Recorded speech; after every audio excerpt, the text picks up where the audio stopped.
Zelo je prijetna so druženja v domovih starejših občanov, no in danes smo tukaj v Krškem, kjer smo stanovalcem pripravili glasbeni program, nastopila sta člana iz pihalnega orkestra Krka, sedaj jih bomo peljali na sprehod, pomagali bomo pri vsakdanjih opravilih, skratka, želimo jim popestriti dan. Že vrsto let se udeležujem dobrodelnosti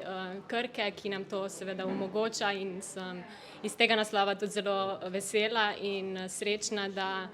lahko delimo svoj čas z tistimi, in da jim pomagamo, s tistimi, ki pač so v težavah ali kakorkoli omejeni in tukaj v domovih, tako da jim pričaramo nasmehe na obraz, je nekaj najlepšega. Se pravi, jaz sem šele 2 meseca tule v domu, ampak pa stara sem že čez 90 let, ne, in se mi zdi tako, nisem mislila, da bom še to doživela. To nam zelo veliko pomeni, nam in stanovalcem, kajti zelo velikem številu potem omogočimo našim stanovalcem, da grejo na sprehod, predvsem stanovalci, ki so na invalidskih vozičkih, jim damo možnost, da pač jih zapeljemo v okolico in tudi, da se malo podružimo, kajti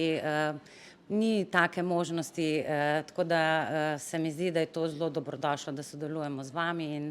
že vsako leto pač že nestrpno pričakujejo, no, ta vaš obisk in se veselijo, no, tako da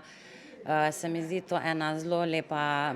gesta, sploh podjetja Krke, ne, da že tako tradicionalno sodelujemo, no. Vsak od nas bi se moral zavedati, da bomo enkrat tudi mi potrebovali pomoč zaradi takšnih ali drugačnih razlogov in doživeti to izkušnjo. Kajti nekaj najlepšega je, da lahko nekaj nekomu podariš, in zagotovo smo zelo srečni in ponosni, da delamo v takem podjetju, kot je Krka, tovarna zdravil iz Novega mesta, ki nam vse to omogoča,